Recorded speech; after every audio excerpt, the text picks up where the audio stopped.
Hello, everyone. My name is Wilka Nascimento. I am the Leadership Talks podcast host. And today I have a very special guest from Brazil, Ulisses Marreiros. Welcome to the show. Thank you very much. Good afternoon or good morning to everybody. And thank you very much for the invitation, Wilka.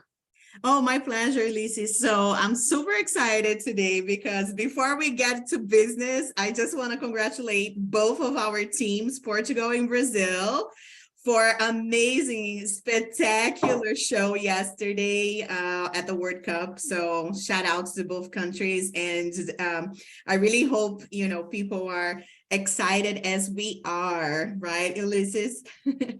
Yes, it was amazing yesterday after the match of Portugal, seeing then Brazil winning and being here in Brazil. It was amazing, the whole atmosphere and also the whole vibe that was going around, and especially because we have won. So it was really, really nice. Yeah. So you are the general manager, Ulisses, at the Copacabana Palace Hotel in Rio. How was the celebration yesterday? If you could share with us a little bit.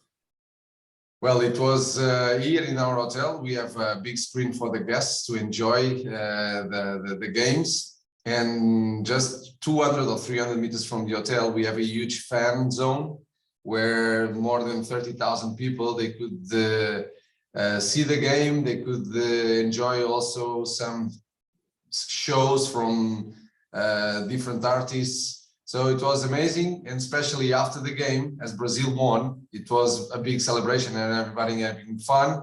But I think the biggest celebration will be really when Brazil will be the winner of the World Cup. So we'll see how it goes. Yes, that's what I'm saying. Even though you're from Portugal, right, Ulisses? Yes, well, we'll be there. If it's not Portugal, it's going to be Brazil. So, but I'm putting a little bit more of faith, unfortunately, in Brazil than in Portugal. But we'll see. We'll see how it goes. Good stuff. But how long have you been working in Brazil, first of all? And if you could share with us and the listeners, right, like in terms of leadership, what are the focus of your leadership to your team there at the Copacabana Palace Hotel? Well, at the moment, I've been working here for the last, almost 2 years. So it's going to be 2 years in the end of next month. And we went through a very tough and very challenging situation with COVID, like everyone else in the world. But especially the tourism and also the hotel business, it was highly impacted because we didn't have the tourists, we didn't have people traveling. So we had to shut the hotel for 4 months. And then, since we have opened the hotel, and especially since October of last year, the challenge was really to manage the expectations of everybody that was coming here, because the Brazilian market, it's very resilient, and the rebound of the business, it was huge. So we had to adapt quickly. In the middle of the storm, we had still another wave of COVID variants, Omicron, by the beginning of this year. But since then, it has been amazing, the response of our guests, and we are very grateful to them. In terms of the team, we have a team here of 500 people, roughly. It's a big hotel. We have 239 rooms. We have 3 restaurants. We are most probably the only hotel in South America with 2 Michelin star restaurants. We have a huge event space, so the most desirable space, most probably here in Rio, and if not in Brazil, to do big celebrations. So the most important celebrations, usually they happen here: weddings, company retreats, company celebrations. It's a place to celebrate, really. And to face all of that, the main focus is on excellence and quality. Not always we are able to achieve 100%, but it's a big focus that we have. It's in not only honoring the past, but also to inspire the future, because it's a hotel that is going to be with 100 years in next year. And in terms of the teams, it's to raise the awareness and the importance of doing it right, and in terms of achieving excellence. that we will never achieve, but we will always be pursuing it, and we will always be, striving to deliver more and better to our guests. So that's a little bit the motto that we have here in terms of focus on our daily activities, or in terms of our activities here in the hotel.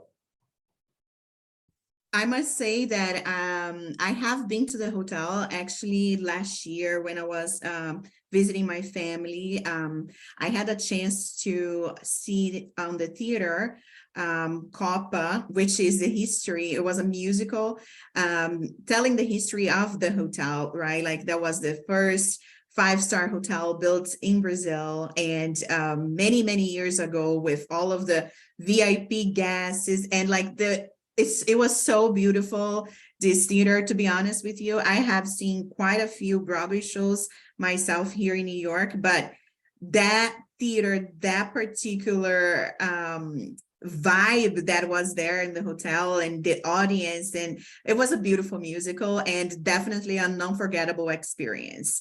So huge shout out to your team, because I know being a big hotel as such, having a theater as well, it can be challenging at times, right?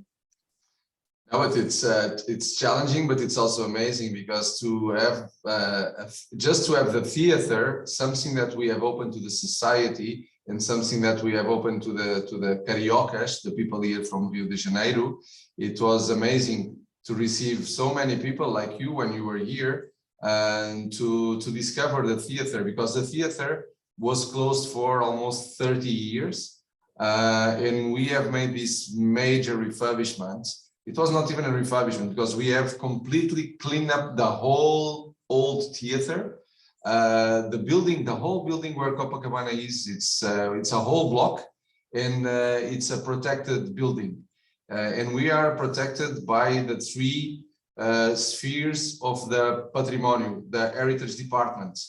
So basically we have to rebuild the theater in accordance with these three bodies from the heritage department, from the general government of the country, with the local municipality, and also with the state. And it was such an amazing work that the architect, Ivan Rezende, he even was named Architect of the Year by the Association of Architects here in Brazil. It was really amazing to open it, because we have opened the theater. The theater had private shows, private events, but the first one that it was open to the general public, it was the one that you have seen, Musical do Copa. So basically, it's the story of the Copacabana Palace until the moment that the hotel was sold in '89 to our company. And it's a beautiful story where you could laugh a lot, where you could cry. It was really, it's so nice that we want to bring it back again. Oh my gosh, you have to give me the agenda when you guys are back, because I'm actually going to Brazil next month to, enjoy the holidays with family, but I would love to stop by and check it out as well. But I must say, after the theater, the show, I went to the hotel front desk and I wanted to dine at the restaurant. The concierge, he was so amazing. He made the reservation for me for the following. It was like a Friday night that I saw the show. And then he made a reservation for like Tuesday night at the Italian restaurant. And it was like the care, the attention, he sent me a confirmation via email, because I was not staying at the hotel. And it was just so... I felt really nice, because, as a solo traveler at the time, and, most of the times I do my trips by myself, it was really nice to see that care and attention. So shout out to your concierge team and the front office there at the hotel.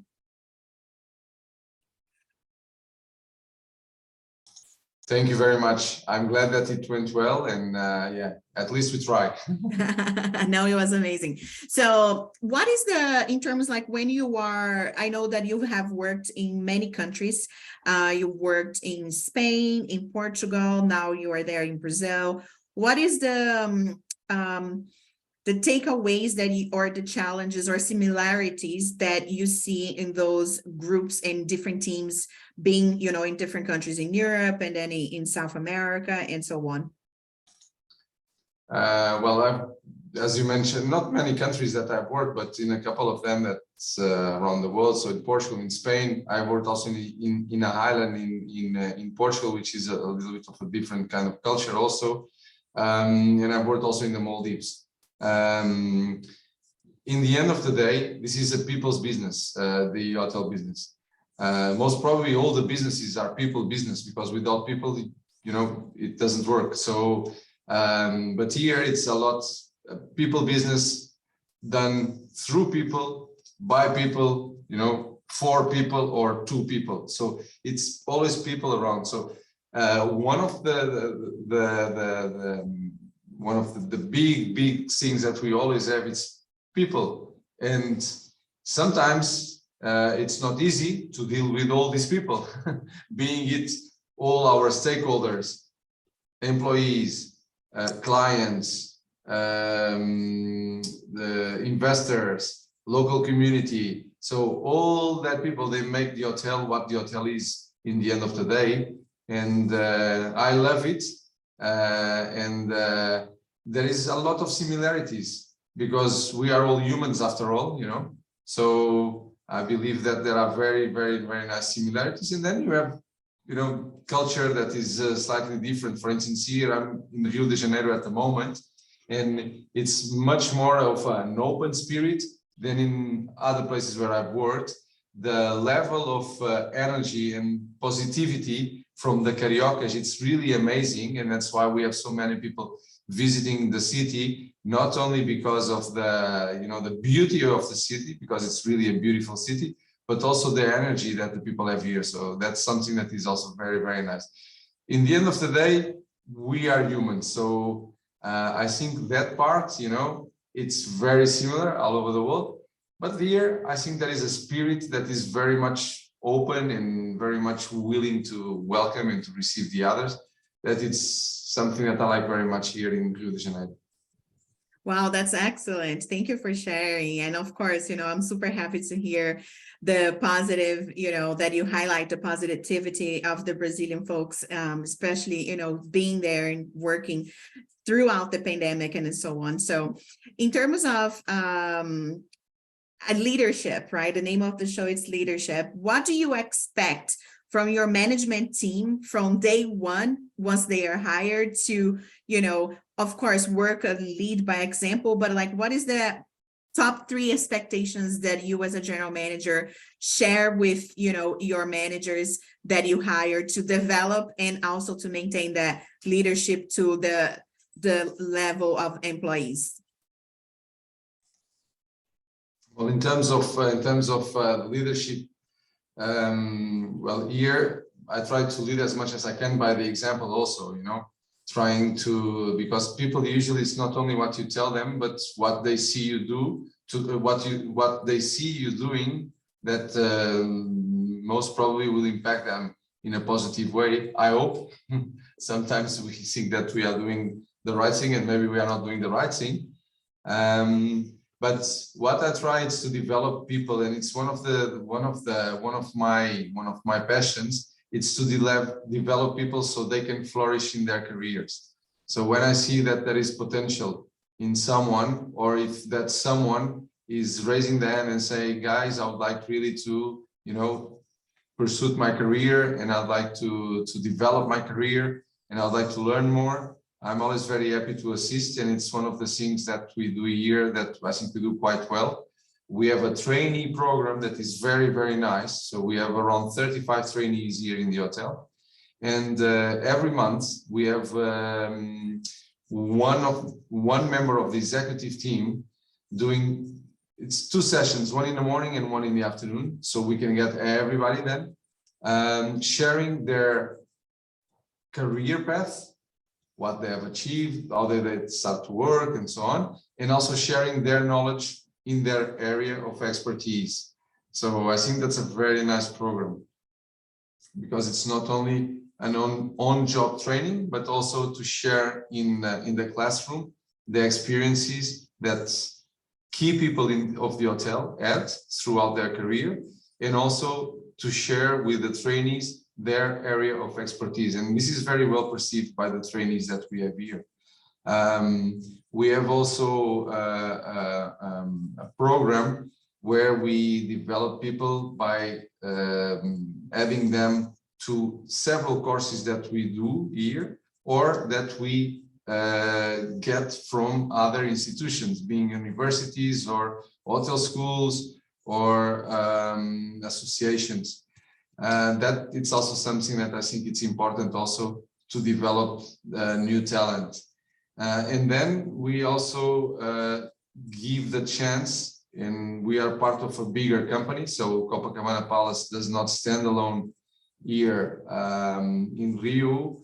We are part of a bigger company that operates in 23 countries, and we have 46 business units.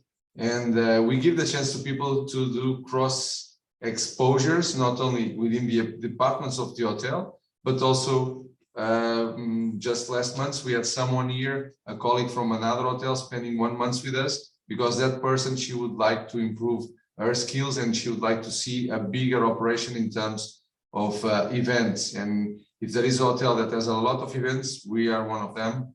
And it was really nice to have her here and to help her to grow. So once again, I think leading people and leading companies, or having the chance to guide them, or having the chance to be guided by them, you know, it's something that it's important, and for a leader, and it's something that I love to do also here within my job in the hotel.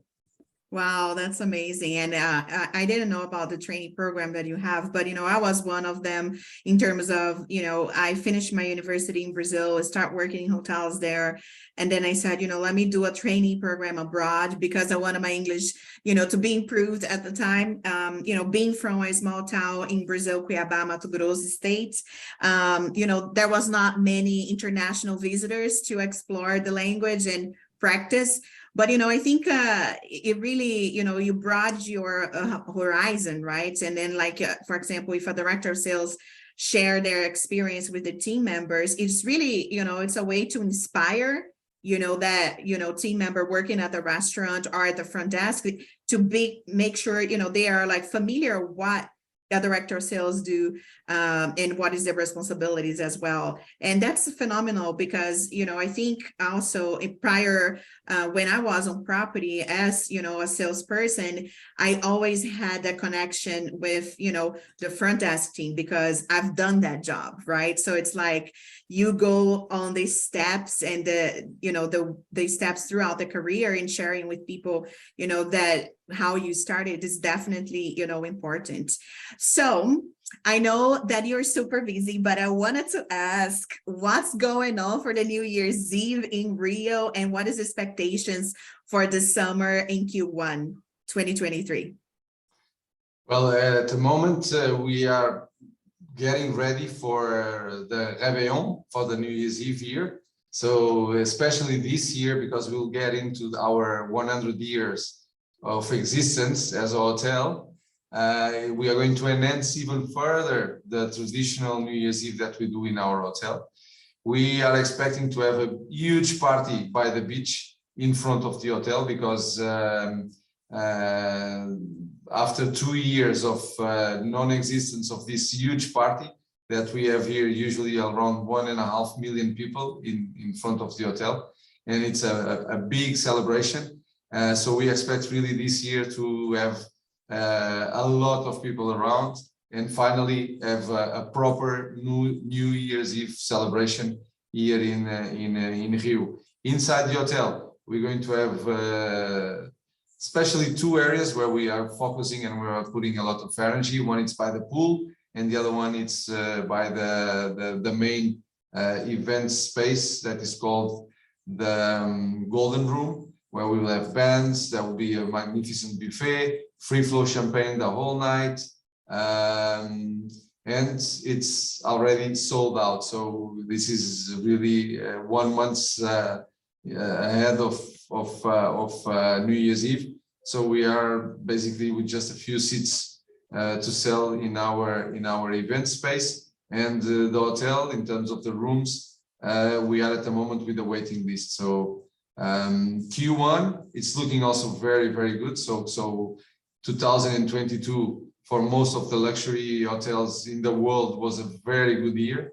It was phenomenal, so way above even some of the best years that we ever had here in our case. But in general, it was a very good year in terms of the luxury hotels throughout the world.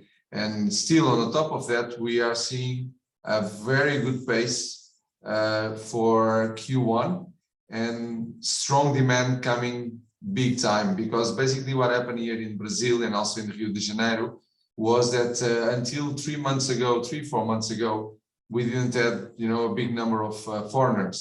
Now it's picking up the foreigners big time, and the direct flight connections that we are enjoying at the moment. Since 3 weeks ago, we have a direct flight connection to New York, and we saw immediately the impact here in Rio, or at least in our hotel.